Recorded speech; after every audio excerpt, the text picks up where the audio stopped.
The new Bercant daggers have just been released, and many of you are wondering, should you be using them, particularly for PvE? So in this video, we're going to compare them exactly against the Peerless Daggers, and I'll even throw in the Destiny Binders, Deluzhnoa, and the Leviathan ones too. You may also have seen my Wand and Dagger DPS test, where I managed to kill a 1,000,000 HP dummy in literally just 14 seconds, which is kind of crazy and leads to over 70,000 average damage per second. This was the full test here.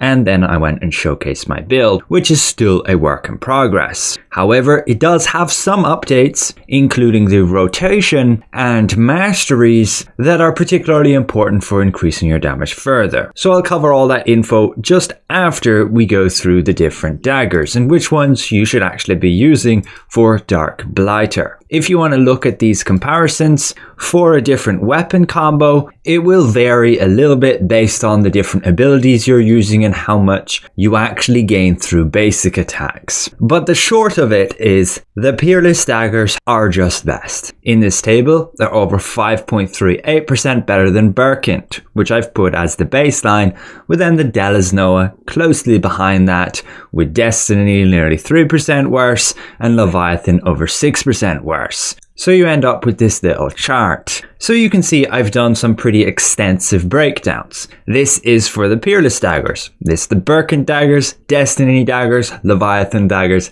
and the Deluzhnoa Daggers. Each setup changes your stats a little bit when you go ahead and use those weapons, changing the base damage, and I've taken those stat changes based on quest log, simply having this build, and all you're doing is literally changing the weapon and applying all relevant traits that contribute to those stats, which contribute to improving your overall damage. So you end up with these stat differences, and then you need to take into account your entire rotation, all the different abilities you're using, how those abilities interact with your stats, and thus you get the overall DPS with this entire setup. And ultimately, Peerless is over like 36,000, Bercant 34, and so on, resulting in this table and this chart. If we look at a little bit more detail on how these actual daggers work and what boosts they're giving you, and then why the Peerless is just better, well, if we start with Peerless,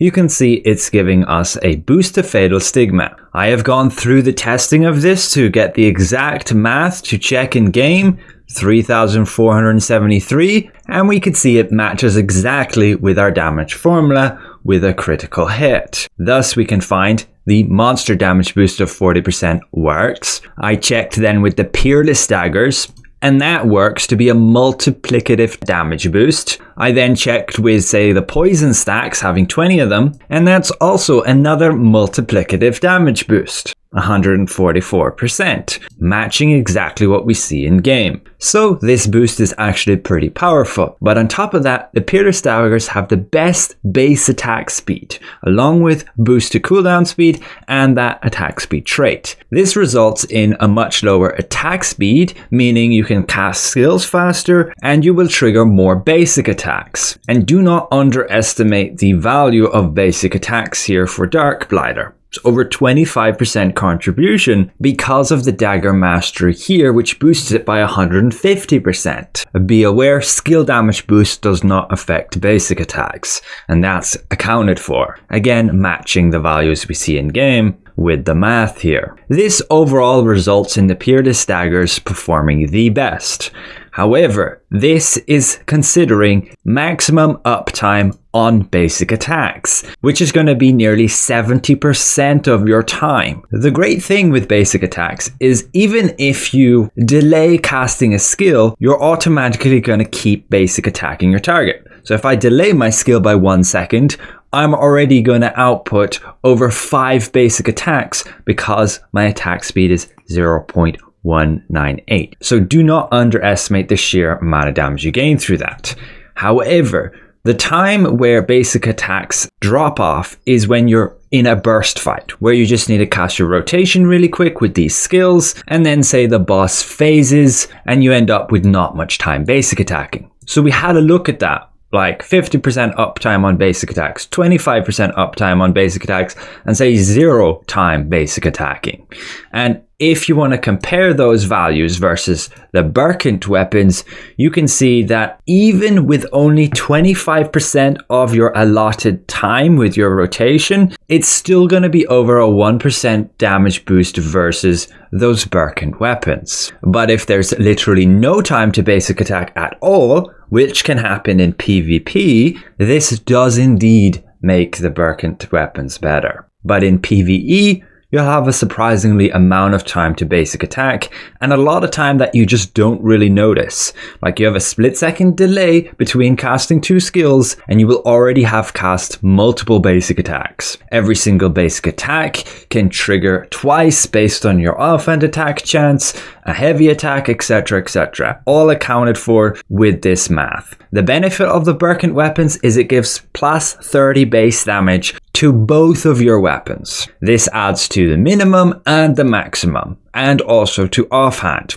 That's all accounted for here, but that's the only real thing Bercant contributes, and then it has a lower attack speed and lower cooldown. Lower cooldown means less often you can actually output the rotation, which also results in less damage output. All accounted for. If you want to look at the Destiny Daggers, yes, they have the species damage boost, the extra crit hit chance, but again, they have slower attack speed. This results in them just dealing less damage overall. The Leviathan weapons are by far the worst, as all they do is, yes, give you Umbral Spirit at basically 100% uptime, that's how I've accounted for it, and with your attack speed here, you'll get about 4 hits per second from it based on your critical hit chance, because you have to land a critical hit to gain the extra damage through Umbral Spirit. But even with that maximum 4 hits per second, it is not worth it, as your overall damage will just take a big hit based on the loss in base damage and stats. You do have good attack speed here, but you are missing that cooldown speed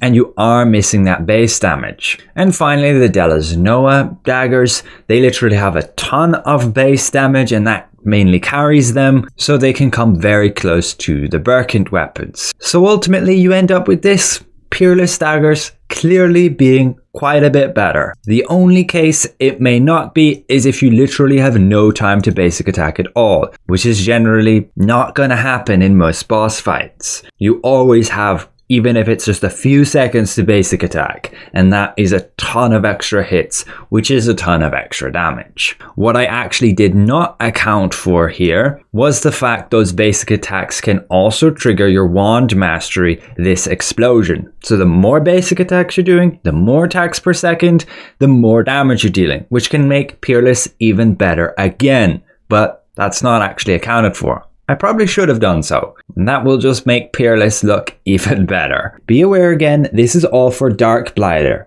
Dagger and Wand. In a different weapon combo, where you have a lot more hits per second, Leviathan can perform better than I show here, because right now it's only triggering like 4 Umbral Spirit hits per second. As soon as this value goes up to like 6, all of a sudden you see Leviathan is quite a bit better than it was, but that requires a weapon combo that does more hits per second than Wand and Dagger. Potentially Spear and Dagger, because Spear has a lot of multi-hit abilities. You cast it once and it hits, say, like 5 times with that one cast, 10 times with that one cast. So I have a hunch Leviathan could be pretty much the best, if not on par with Peerless, for Spear Dagger, just due to being able to trigger Umbral Spirit a lot more often per second. But now I want to jump to that Wand and Dagger build update. How am I performing such good damage here? 1 million damage in like 14 seconds.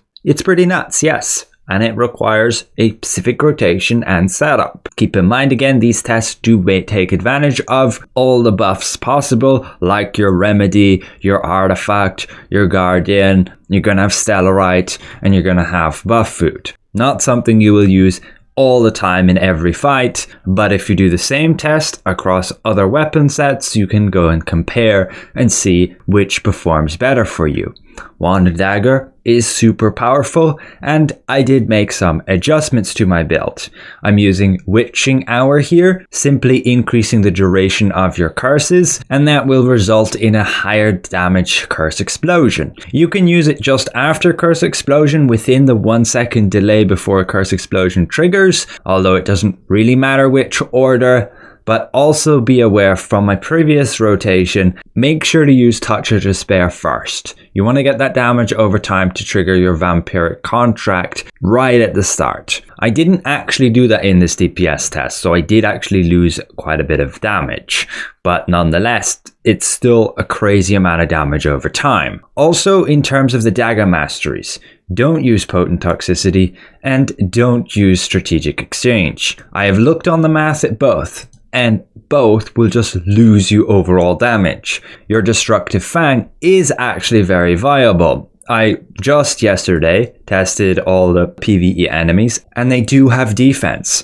Your dummies do not, but being able to shred that defense by a maximum of 152 is going to result in over a 4% damage increase. So definitely use it. I don't believe enemies have damage reduction, so technically this mastery is pointless. But what else would you use? The rest stays the same. I need to do some math with Offhand Frenzy, and I ultimately don't think it's really going to be worth it. That 15% chance is multiplicative and not additive to your base offhand attack chance. So it's going to be like 15% times 23% added to this, which is very little, and so this is very likely not worth using. So I'm prioritizing the crit one now. I don't have enough masteries to get this anyway, and I'll probably go with this one. I will look at the math on this, but yeah, it doesn't look worth it because we have to use mobility skills, including frenzies and moonlight. For some reason, moonlight's considered a mobility skill. In terms of the wand masteries, if it's daytime, you definitely want Light of Devotion so that you have the Eye of Emptiness effect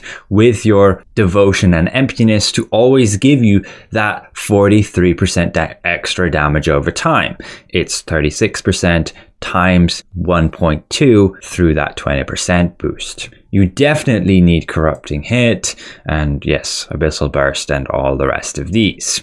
Again, you can switch off using Vampiric Onslaught if you want a ton of extra healing. You simply remove that one. But this damage is quite significant. As you can see here on this list, it's over 11%. Again, this is your rotation, still very similar. Make sure you're getting the Touch of Despair to actually trigger that vampiric, and you ideally want to get those 3 stacks before you end up doing the curse explosion. But if the fight's for any length of time, you'll easily get those stacks. In terms of skill specializations, you can see them here for the dagger. You can potentially run Thunderclouds on Moonlight, but I haven't really found it worth it. Moonlight's more of a filler skill and not something you really want to prioritize using all the time if there are better skills to cast. So these Thunderclouds can just end up falling off. Frenzied Sword Dance generally gives enough Thunderclouds, 18 to 20, when you use Fatal Stigma, and that's where it's important. For the wand, you want these masteries. Sometimes if you want super fast burst damage, you would take this extra chance to gain 2 stacks whenever applying Touch of Despair to make sure you have 3 stacks before you use your Curse Explosion the first time. You would give up this node and the damage on Cleaving Moonlight to do so. And yes, new here then is Witching Hour with this spec. And that's ultimately it for my updates for Wand and Dagger in terms of rotation, skills and masteries. If you check quest log, I did make some minor gear adjustments too, prioritizing more attack speed as we now take the Transcendent Tempest Touch gloves instead of what we had before was the Chosen gloves. This is because the Transcendent gives attack speed and you can have the attack speed trait. You can still have the extra range if you want to, but I'm not going to pay the Lucent for that. You then get the Chosen headpiece, the Chosen chest, which you had before, and you get the Shadow Harvester trousers. I also go with the Band of Ancestors' Blood, again prioritizing more attack speed. You can see my steps here haven't changed with step 1. Step 2 has changed with the helmet and the Transcendent gloves, and then the Ancestors' Blood ring. I also want to go with the Bracelet of Violent Undertow. This primarily to give you the extra ability points, the crit hit chance, but then the mana. This max mana contributes to more damage because of your noble recovery skill. Just here with the mastery changes to an extra base damage boost. So the more max mana you can get, the better, and this helps with that. Of course, you may end up feeling squishy in certain high level content if you're running high trials, and that way you will need to switch like some runes over to hit points, and also switching to runes to skill damage resistance is a massive help. If you're feeling squishy, don't be afraid to change like all of your bracelet runes to skill damage resistance, switching the slots. Same story with the belt. You can switch all of these to skill damage resistance, and that helps massively. You can change artifacts over to hit points. This one, instead of giving max damage, can give you hit points. So don't come telling me that this build is useless because you're so squishy. That's on you for not adjusting things properly. Step 3 still has the same Imperial Seeker boots and pants, again with the Chosen Vanquisher and the Tempest arms here, and build 4 has also that Blood Ancestor's ring, also going with the Fractured Worlds to get the cooldown instead of what we had before, the Bracelet of Agony. The Bracelet of Agony also just gives max health instead of mana, which you can get through the Fractured Worlds. But again, this is like a min-max build. Good luck getting all of this unless you literally have more money to spend than you know what to do with. I will be aiming for step 3 and probably not take it a step further unless I by chance get these Nebula accessories because I'm super lucky with some chest drop. But that's ultimately it for this video. I hope it was somewhat insightful with the comparisons with those daggers and what to use. That's for PvE, be aware. In PvP, this like rotation, all these abilities, using it in this order with these cast times kind of goes out the window, and you're just looking for the highest base damage possible, and usually Bercant will do that for you. Like if you want to have a weapon that's good in both scenarios, I would go with Bercant. It also gets the extra endurance shred with it too. But if you want to min-max PvE, Peerless is definitely the way to go. So thanks all for watching, and we'll see you guys around. Goodbye for now. Oh, and yes, anybody asking, can I share this spreadsheet with you guys? I'll do so tomorrow, including the damage formula here where you can exactly check in game how much damage your ability is doing based on what stats you have, as I showed with these screenshots, aligning with all these stats and the correct damage output.